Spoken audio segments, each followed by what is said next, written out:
Pemirsa Intens Investigasi. Polemik hak cipta lagu Bilang Saja yang melibatkan Ari Bias selaku pencipta lagu dengan Agnes Mo selaku penyanyi yang membawakan lagu tersebut kian merentang panjang. Bahkan mulai melibatkan dua kubu yang mewakili kubu para komposer dan juga kubu para penyanyi. Polemik ini pun seolah tidak berujung pasca Agnes Mo yang diputus harus membayar denda 1,5 miliar kepada komposer Ari Bias. Mulai dari melakukan kasasi, tampil sebagai bintang tamu di sejumlah podcast, hingga mendatangi Kemenkumham untuk mengadukan kasusnya. Langkah Agnes yang memilih untuk menyelesaikan kasusnya lewat hukum, namun tidak pernah hadir di persidangan, tidak pelak memantik kritik dari sejumlah pihak. Tidak terkecuali dari Ahmad Dhani, pentolan grup musik Dewa 19 yang kini menjadi anggota dewan itu, serta lagu ciptaannya pun sempat dibawakan Agnes. Lantas, seperti apakah aksi Ahmad Dhani yang diduga menyindir Agnes Mo di media sosialnya? Seperti apa putusan bersalah yang disematkan Pengadilan Niaga Jakarta Pusat terhadap Agnes Mo? Pemirsa, bersama Intens Investigasi, kami hadirkan kabar terkini, terpercaya, dan teraktual. Tetapi sebelumnya, jangan lupa untuk like, subscribe, dan juga share channel YouTube ini.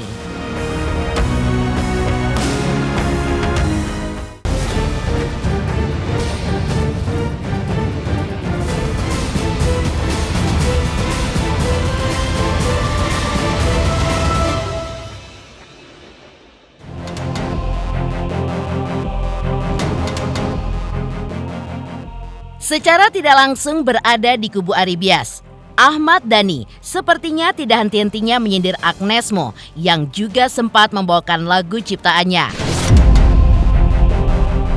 Ya, Dhani bahkan tanpa sungkan menyebut sikap Agnes Mo tidak patut ditiru oleh generasi muda, khususnya di dunia musik. Lantaran Agnes dinilainya tidak menghormati pencipta lagu. Dhani pun menegaskan jika ia tidak senang jika ada penyanyi yang tidak menghargai pencipta lagu. Sementara terkait tudingan ia terus menyindir Agnes Mo lewat media sosialnya, dengan tegas Ahmad Dhani pun menampik tudingan itu. Karena secara personal ia pun tidak memiliki masalah dengan Agnes. Masalah Agnes pun justru dengan hukum. Bahkan Ahmad Dhani menilai orang yang berpikir jika ia memiliki masalah dengan Agnes secara personal berarti orang itu memiliki otak udang.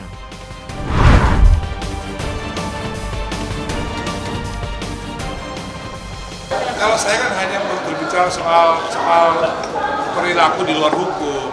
Kalau kayak hukum sama pemerintah, perilaku di luar hukum ya saya. Ya, kalau Agnes adalah warga negara yang baik, dia pastinya datang kalau diminta keterangan oleh Barreskrim. Saya sih mengkritisi semua ya, Ya intinya saya tidak suka kepada penyanyi yang tidak menghargai pengarang lagu. Intinya begitu saja. Jadi harusnya penyanyi itu harus lebih banyak menghargai. Saya telepon satu-satu kok, penyanyi satu-satu. Saya WA satu-satu penyanyi udah diurus belum izin-izinnya. Izin kepada penyanyi udah diurus belum, kalau belum diurus segera diurus daripada ada masalah di kemudian hari.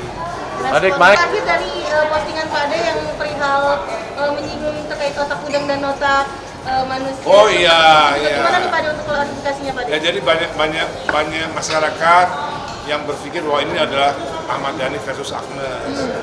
Saya gambarkan berarti otaknya otak udang. Ini bukan Agnes sama Ahmad Dhani, bukan. Saya nggak pernah ada masalah dengan Agnes. Agnes nggak pernah menyakiti saya. Tapi kalau ada yang berpikir bahwa itu adalah Agnes versi Ari Bias, itu juga salah. Karena sekarang ini kasusnya adalah Agnes versus hukum. Kemarin udah Agnes versus hakim dan dia dikalahkan oleh hakim. Sekarang Agnes versus Barreskrim. Nggak ada hubungannya sama Agnes versus Ahmad Dhani, nggak ada. Ngomongin juga. Itu kan bukan ngomongin dia. Ngomongin orang-orang yang berpikir bahwa ini adalah Agnes versus saya. Kan Agnes kan juga nggak mau. Agnes kan juga sudah self-claimer bahwa ini bukan penyanyi versus pencipta lagu. Saya jelaskan juga bahwa ini juga bukan Agnes versus Ahmad Dhani, bukan Agnes versus Ari Bias. Kemarin Agnes versus Hakim dan Agnes kalah, divonis bersalah. Sekarang Agnes versus Bareskrim. Nanti lama-lama Agnes versus P21. Agnes versus jaksa nantinya. Nanti balik lagi Agnes versus pengadilan negeri. Udah nggak ada hubungan dengan Ahmad Dhani, jauh. Terakhir atau ketemu Agnes, kalau Pak sendiri kapan? Maksud komunikasi? Tapi padanya ini banyak masyarakat menilai bahwa permasalahan ini malah menyangkut ke Pade juga. Nah itu otak udang, itu otak udang. Ternyata, fakta baru pun terungkap dari perseteruan Ari Bias versus Agnes Mo. Karena sebelum ia melakukan gugatan ke pengadilan niaga yang kemudian dimenangkannya, Ari Bias pun ternyata sudah lebih dulu melaporkan kasus ini ke Bareskrim Polri. Bahkan, sejumlah saksi pun sudah dipanggil oleh pihak penyidik untuk memberikan kesaksiannya. Sementara Agnes Mo seharusnya hadir pada minggu ini untuk klarifikasi.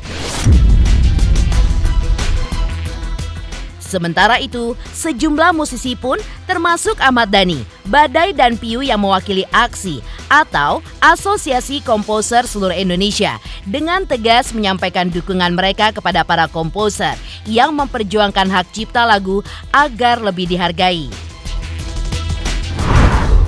Ya sebetulnya kan proses pelaporan polisi di Bareskrim itu sudah lebih dahulu daripada proses gugatan di pengadilan niaga. Itu sudah lebih dahulu kalau nggak salah bulan Juni laporan polisinya. Dan setelah itu sudah dilakukan banyak pemanggilan atau klarifikasi dari saksi-saksi kan. Kalau nggak salah sudah ada 9 saksi deh yang dipanggil. Dan terakhir informasinya memang tinggal minta klarifikasi dari Agnes Mo sendiri. Karena waktu itu kendalanya kan katanya masih di Amerika. Nah kemarin kebetulan mungkin penyidik juga sudah mengetahui kan ada di podcast, berarti ada di Indonesia. Terus kuasa hukum saya bertanya, maksudnya ada nggak, kapan, waktunya, harinya kapan, itu aja. Ya belum ada. Jadi yang kita ketahui hanya Agnes Mo mengajukan kasasi itu aja.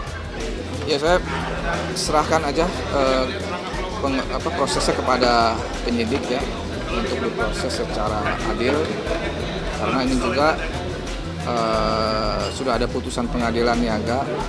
Nah, itu juga mungkin jadi bahan pertimbangan penyidik, dan apa yang digali dari saksi-saksi itu adakah fakta-fakta lain yang terungkap, kita juga tidak tahu. Tapi saya mohon sih kepada penyidik Bareskrim untuk memproses ini setransparan mungkin dan seadil-adilnya. Belum ada niat untuk cabut laporan, belum ada. Karena kan saya lihat ya Agnes Mo masih belum terima bahwa dia telah melakukan kesalahan. Intinya itu kan. Ya karena dia belum terima, kita hargai juga dia untuk melakukan kasasi. Tapi karena proses pidana ini sudah lebih dahulu, jadi saya juga hormati kami juga untuk melanjutkan sampai penyelidikan ini sampai tuntas.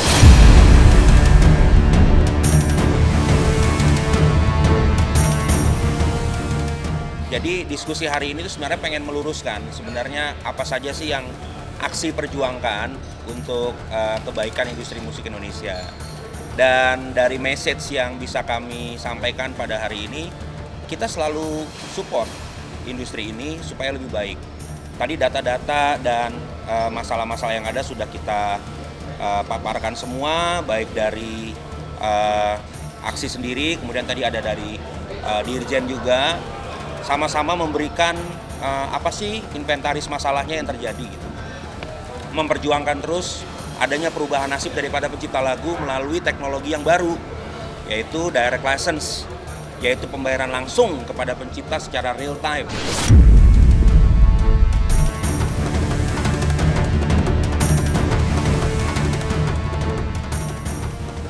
Jadi dengan adanya DDL yang diinisiasi oleh Aksi, DDL ini sifatnya hanya membantu dan sebagai sebagai partner kerjanya LMK yang udah ada. Karena mau tidak mau dan ini harus, karena sejauh ini LMK yang kita anggap bisa memberikan kontribusi yang besar buat para pencipta lagu ternyata belum berhasil memberikan efek manfaat ekonomi buat para pencipta lagunya, terutama sekali untuk performing right, konser, pertunjukan musik, dan show. Jadi dengan adanya DDL ini nanti akan menjadi partner atau menjadi tandem daripada LMK yang sekarang ada. Ya, intinya kita on the right track lah, ya. On the right track untuk menuju kepada optimalisasi tata kelola pertunjukan musik. Ya. Bahwa di Undang-Undang Hak Cipta yang sekarang 28 tahun 2014 itu di pasal 81 itu sudah mengizinkan pencipta itu untuk melakukan perjanjian sendiri. Yes. Nah, jadi itu landasannya. Kalau memang kemudian ingin dipertegas boleh-boleh saja, tapi artinya bukan berarti hari ini tidak ada landasannya. Landasannya ada di pasal 81. Jadi biar jangan sampai keliru kalau nanti misalnya kemudian ada orang-orang yang dari lisensinya secara langsung dianggap itu menyalahi aturan. Itu yang pertama. Yang kedua, karena ini perbuatan keperdataan kan begitu ya, kekayaan seseorang, maka di sini berlaku yang namanya ajas pacta sunt servanda tadi itu, bahwa kesepakatan para pihak itu dapat menyampingkan undang-undang. Putusan pengadilan niaga yang mewajibkannya untuk membayar denda 1,5 miliar kepada pencipta lagu Ari Bias terkait kisruh hak cipta lagu Bilang Saja yang dibawakannya dalam beberapa pertunjukan tidak membuat Agnes Mo pun berdiam diri. Ya, selain akan melakukan kasasi, Agnes pun juga rajin tampil sebagai bintang tamu di sejumlah podcast untuk menguraikan kasus hukum yang menyasarnya. Tidak berhenti sampai di situ saja, pada tanggal 19 Februari lalu, Agnes pun juga datang ke kantor Kemenkumham.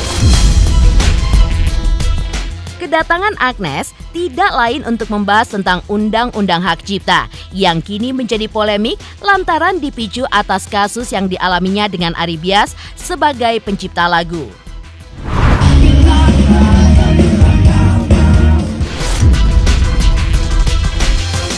Teman-teman wartawan, thank you banget udah hadir di sini. Sebenarnya jujur aja agak kaget, ternyata banyak sekali yang hadir di sini. Jadi sebenarnya memang percakapan atau diskusi yang tadi saya jalankan bersama Pak Menteri, thank you banget Pak udah menerima saya juga untuk invitation-nya juga. Sebenarnya tujuannya untuk belajar sih ya Mas dan Mbak, belajar apa sih sebenarnya undang-undang itu, karena saya warga negara Indonesia, saya maunya taat sama undang-undang kan gitu, saya berdiri bersama undang-undang. Nah tapi sayangnya karena mungkin ada kasus yang teman-teman juga tahu, pada akhirnya membuat kebingungan bukan cuman untuk saya ya, tapi juga untuk penyanyi-penyanyi lain atau pencipta-pencipta lagu lain yang juga ada di Indonesia. Oleh karena itu makanya saya pikir bagus nih kita pakai kesempatan ini untuk sama-sama belajar, sama-sama duduk, sama-sama mendengar dan sadar hukum ya, karena saya tahu kadang-kadang kita cuma bisa ngedengar atau melihat headline aja yang ada di dalam social media, tapi sebenarnya mungkin undang-undangnya tidak seperti itu. Saya sebagai pencipta lagu dan juga sebagai penyanyi pada saat lagi di Amerika Serikat juga LMK-nya seperti apa, saya sendiri actually bagian dari dalam tanda kutip LMK di Amerika Serikat, yaitu BMI selama 12 tahun gitu, menjadi songwriter di sana juga gitu. Nah, itu yang tadi kita juga sempat bahas ya Pak ya, dan semoga ini bisa membantu ke depannya supaya tidak ada lagi salah tafsir dari undang-undang.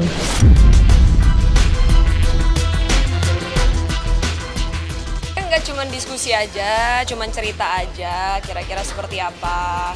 Seperti yang tadi sebenarnya saya ngomong ya, saya itu kan ngikutnya undang-undang aja gitu, tapi ternyata memang banyak yang belum paham tentang undang-undang itu seperti apa, bahwa undang-undang hak asasi dan peraturan pemerintah sama peraturan menterinya itu nggak bisa dipisahin gitu, itu satu kesatuan gitu. Cuman ya memang ya tadi kita juga cerita juga selama saya di sana, saya juga kan bagian dari dalam tanda kutip istilahnya LMK LMK dari, ya pokoknya di sana lah sebagai pencipta lagu di Amerika. Jadi tadi kita cerita juga kalau di sana tuh sistemnya seperti ini, bla bla bla. Kan udah ngobrol di podcast di situ aja. Udah ngomong di podcast. Ini kasasinya seperti apa? Kan lagi ongoing case, nggak boleh dikasih tahu dong. Oh, berarti tetap menunggu itu semua yang akan. Tinggal lihat aja di podcastnya. Saya udah ngomong sekali.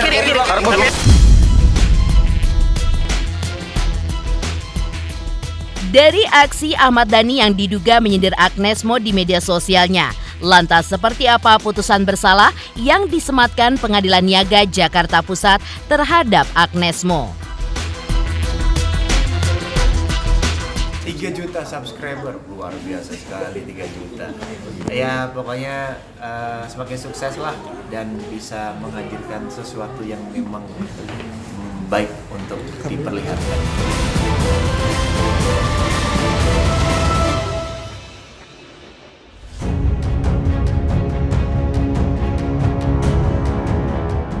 Terlepas dari langkah perlawanan yang terus diperlihatkan oleh Agnes Mo dan juga tim kuasa hukumnya, kasus ini sendiri bermula saat Ari Bias menggugat Agnes Mo ke Pengadilan Niaga Jakarta Pusat. Ya, sang pencipta lagu Bilang Saja itu pun mengklaim jika lagunya telah dibawakan atau dinyanyikan oleh Agnes Mo tanpa persetujuannya. Hal ini pun menimbulkan kerugian hak moral dan juga ekonomi bagi Ari Bias sebagai pencipta lagu yang memang menggantungkan hidupnya dari lagu-lagu ciptaannya.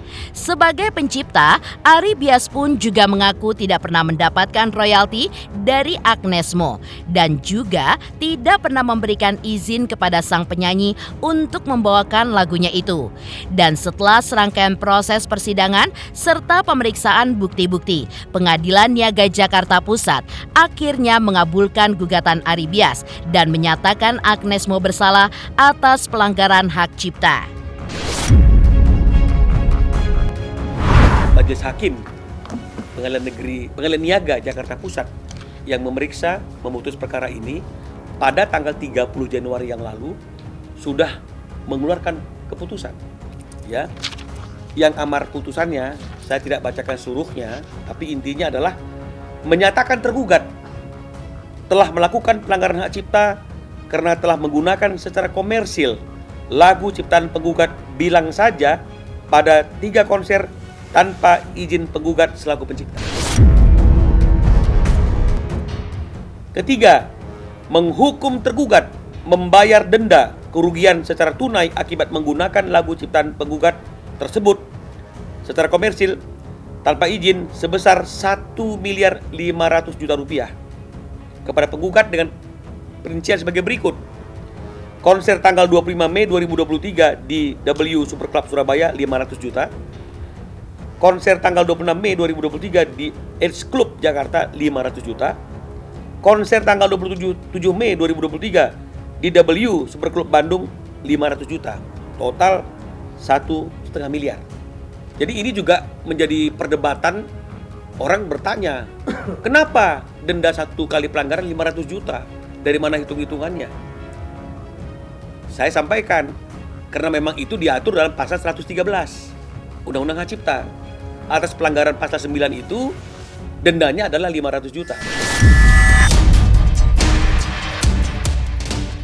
Menyikapi putusan Pengadilan Niaga yang memenangkan tuntutan Ari Bias, kuasa hukum Agnes Mo Margaret Tasya Situmorang pun angkat bicara. Ya, Margaret pun menegaskan jika kliennya menghadapi gugatan itu tanpa beban.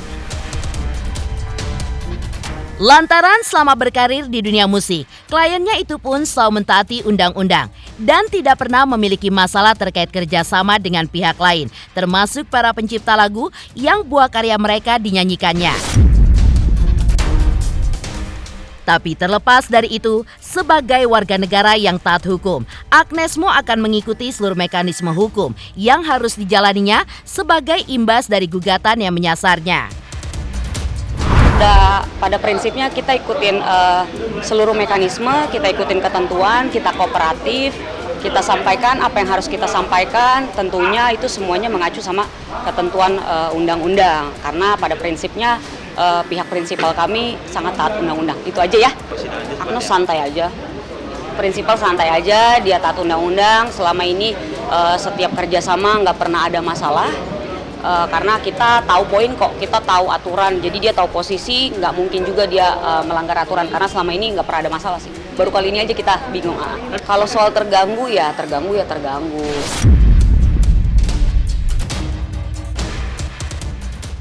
Demikian pemirsa, kabar terkini, terpercaya, dan teraktual yang kami hadirkan hari ini. Saksikan terus Intens Investigasi setiap hari Senin sampai dengan Jumat, tayang 5 kali sehari dan Sabtu tayang 3 kali sehari, yaitu pada pukul 11 siang, 12 siang, 3 sore, dan 6 sore. Tentunya hanya di YouTube channel. Dan pastikan jangan lupa untuk like, subscribe, share, dan komen channel Intens Investigasi. Dan komen channel Intens Investigasi.